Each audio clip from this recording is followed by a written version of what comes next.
The rain came down in sheets, cold and relentless, hammering the cracked pavement of a forgotten street in Brooklyn. Streetlights flickered, barely holding on against the storm, casting distorted shadows over boarded-up windows and graffiti-stained walls. A distant siren wailed, then vanished. No one walked these streets anymore, not by choice, except one. An elderly man in a long brown coat shuffled through the downpour, his cane tapping rhythmically against the sidewalk. His name was Walter Griggs, 83 years old, a retired factory worker, a widower with no living family. He had walked this route home for over 4 decades, but the neighborhood had changed. Tonight, the air felt different, thicker, like it carried something more than rain. Walter paused beneath the broken awning of a shuttered convenience store, shaking water from his sleeves. A loud crack echoed down the alley ahead, a sound too sharp to be thunder. He turned his head. From the alleyway, 3 figures emerged. Hoods up, fast steps, hungry eyes. One of them held a crowbar. Walter took a step back. "I don't want any trouble." The tallest one grinned. "Old man, we don't care what you want." The first shove was small, a warning. The second knocked Walter's cane away, sending him to his knees. Cold water soaked his trousers. His breath hitched. He looked up, into eyes that had never known mercy. Then from behind them came a sound that didn't belong. Clang. Something struck the ground like metal on concrete. The attackers turned. One muttered, "What the hell was that?" A circular shadow rolled toward them, gleaming even in the rain, before slamming into a trash bin with a metallic crash. Silence. And then a voice. Low, steady, impossible to mistake. "That's enough." The attackers whipped around, suddenly unsure. From the mouth of the alley, a silhouette stepped forward through the mist and rain. A figure in blue. The white star on his chest reflected the lightning above. In his left hand, the shield, vibranium and unyielding. Captain America. One of the men ran. The others weren't fast enough. With practiced precision, Cap moved. Smooth, efficient, like a force of nature. A punch to the gut, a knee to the ribs, a final blow with the edge of his shield. They were down before they understood what had hit them. Cap turned to Walter, kneeling in the wet, trying to reach for his cane. "Let me," Cap said, already lifting him gently by the arm. His grip was firm, respectful. "You okay, sir?" Walter's voice cracked. You're real?" Cap gave a small smile. "Most days, yeah." He picked up the cane, handed it back. But before they could speak again, the ground trembled. A rumble rolled through the street, deep and unnatural. Across from them, an abandoned apartment complex groaned, and then part of it collapsed inward, bricks and debris thundering to the ground. Cap's head snapped toward the sound. "There were lights in that building earlier." Walter blinked. "You think someone's still inside?" Cap didn't answer. He was already moving. "Wait," Walter called after him. "You just saved me. You don't have to." Cap turned back just for a second. His voice was calm, but there was iron behind it. "Yes, I do." He sprinted toward the crumbling structure, his shield slung on his back, disappearing into smoke, fire, and ruin. Walter stood in the rain, heart racing, watching as the man they used to call a legend rushed headfirst into a building the city had already given up on. The storm above raged louder now, but somehow Walter didn't feel as cold anymore. Captain America pushed through the broken front doors of the crumbling apartment complex, the air thick with smoke and dust. The stench of scorched wood and exposed insulation filled his lungs. Cracks spiderwebbed across the walls, groaning under their own weight. He didn't flinch. His eyes scanned the space in an instant. Broken furniture, fallen beams, but no sign of life. Not yet. A child's cry echoed from above. Steve Rogers didn't hesitate. He darted up the staircase, boots pounding against trembling steps. Plaster crumbled with every movement. The building wasn't just unstable, it was dying. On the 3rd floor, a beam had fallen across the hallway. Flames licked the walls on either side, dancing like desperate fingers. Behind the debris, a young boy, no older than 7, huddled beside a trembling woman, his mother. "Help!" she screamed, shielding her son with her body. "Please!" Cap didn't answer with words. He charged. The shield went up first, crashing into the fallen beam. With a grunt, he shoved it aside, carving out a narrow escape path. He reached them quickly, lifting the boy into one arm, guiding the woman with the other. "Stay low. Hold on to me. Eyes closed." They obeyed without question. Navigating back through the smoke-filled corridor, Cap's mind raced. The stairs were already compromised. He needed another route. A window. They burst into an empty apartment at the corner of the building. Rain battered the glass. Below, the street seemed impossibly far. 3 stories, maybe more. But an adjacent fire escape sat within reach. Just barely. Cap handed the boy to his mother. "When I say go, move fast." She nodded, terror flooding her face, but trust behind her eyes. He kicked the window open. Glass shattered into the storm. Then, with practiced strength, he threw his shield. It slammed into the rusted bars of the fire escape, jolting it into place. "Now!" The woman climbed through, clutching her son. Cap followed, steadying them as they descended into the dark alley below. They made it halfway when a second explosion ripped through the building's base. The fire escape lurched. Screams rang out from inside. Cap looked back toward the open window above. "There's more," he whispered. On the street, Walter Griggs stood beneath a broken lamppost, watching with disbelief as Cap vanished into the flames once again. The woman approached him, breathless, the boy clutching her hand. "He saved us," she said, voice trembling. "He didn't even stop to rest, just turned around and went back in." Walter blinked against the rain, his old heart hammering in his chest. Why would he go back? He already did enough. The woman met his eyes. "Because people are still in there." Inside, the heat was worse now. The structure groaned louder like a wounded animal. Steve moved faster, counting steps, listening for voices. Smoke stung his eyes. His skin burned through the suit. Still, he kept going. A man pinned beneath a cabinet. An elderly woman trapped in her room, door swollen shut. A teenager unconscious in the stairwell. One by one, he pulled them out. It was brutal, dirty, thankless. But it was what he did. At the stairwell landing, he found her, a teenage girl, maybe 16, blood trickling from her temple. He lifted her gently. "Stay with me, kid. I've got you." His breath was shallow now. Muscles screamed. Rain seeped in from broken windows, hissing against the fire. Suddenly, a support beam gave way above. He didn't think. He just moved. He turned his back, crouched low, and raised the shield. Crash. Wood and concrete slammed down. Sparks flew. The shield held, barely. The teenager stirred.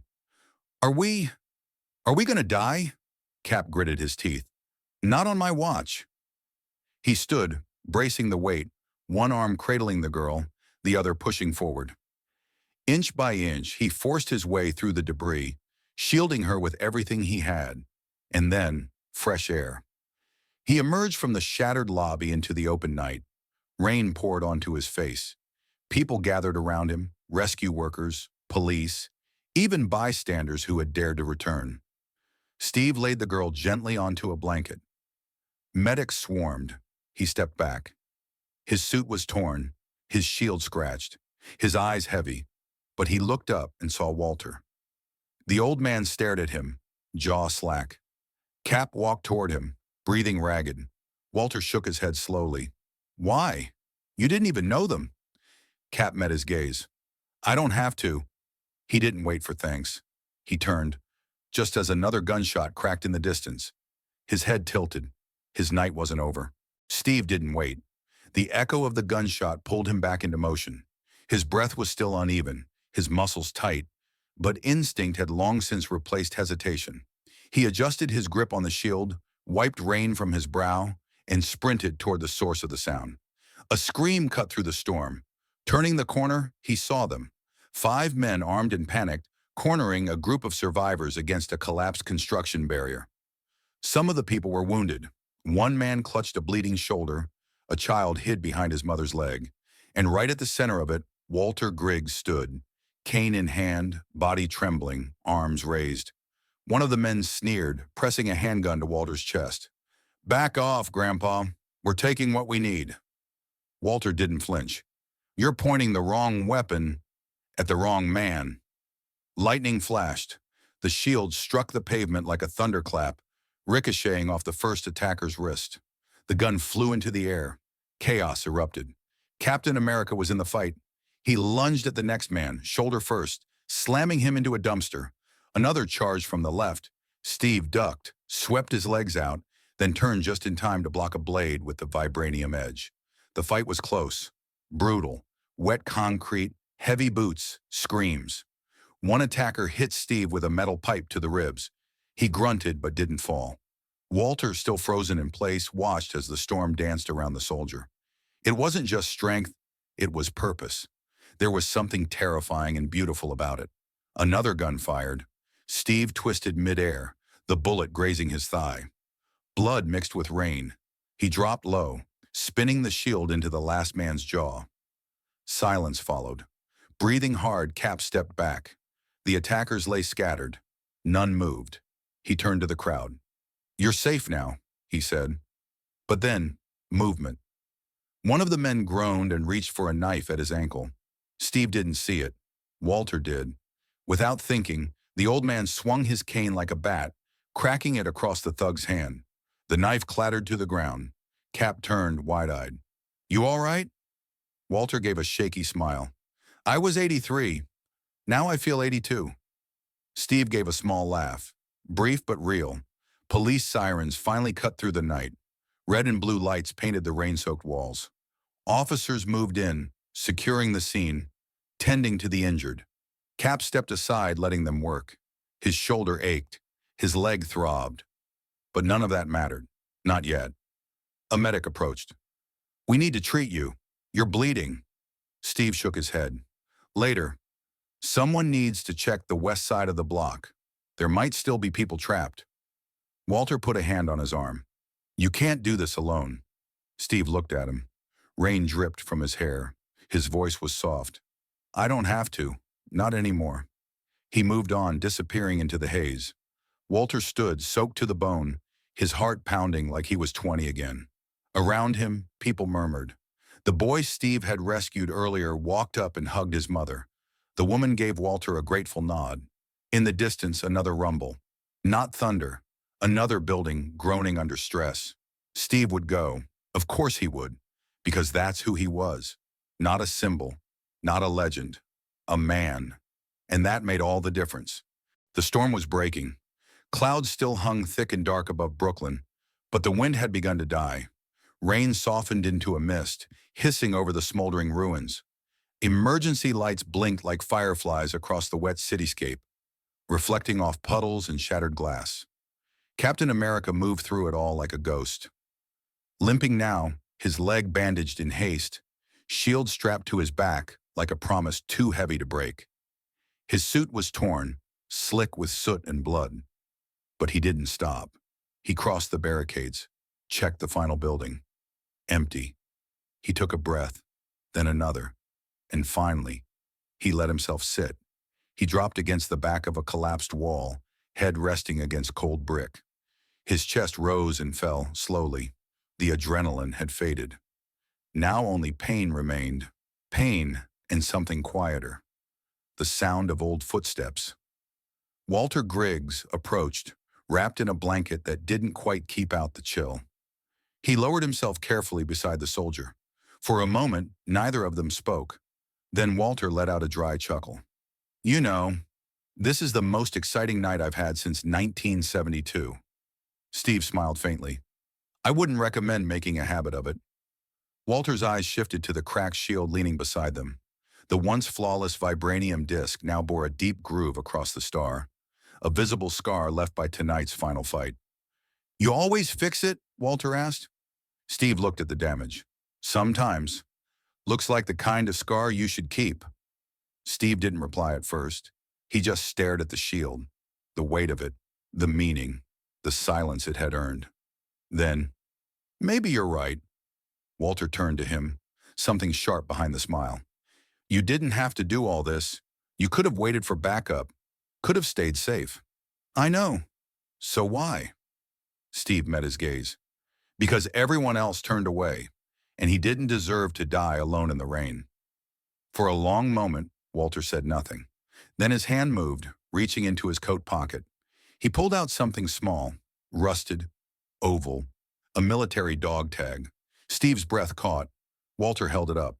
Sergeant Walter Griggs, 101st. France, 1944. I was 18. Came home. Got forgotten. Steve took the tag gently in his hand. You weren't forgotten. Not tonight. Walter's voice cracked. That's the thing about being invisible, Cap. You stop screaming when no one's listening. Steve closed his fist around the tag. I'm listening now. A silence settled between them, full but not empty. The kind of silence that only comes when two men who've seen too much finally understand each other without needing to explain a damn thing. In the distance, dawn cracked over the skyline. First light. The rain stopped. Police officers began clearing the scene. Medics packed their gear. A news drone buzzed somewhere overhead. Walter stood first, steadying himself with what remained of his cane. He looked down at Steve. You heading out? Steve rose slowly. His body screamed, but his spirit didn't. Yeah, Walter nodded. Well, I'll walk you part of the way. Just don't outpace me too hard. Steve chuckled. Deal. They walked down the broken street together, side by side. One had once carried the weight of a nation on his shoulders. The other had carried the silence of being forgotten. And on this night, they carried each other. As they turned the corner, a child pointed at them. Mom, look, it's him! People stopped, watched. Not with awe, but with something deeper, recognition. Walter paused, leaned closer to Steve and whispered, The world may forget heroes, but I won't forget you. Steve gave him one last smile. Neither will I. And then, without a word, Captain America disappeared into the morning mist.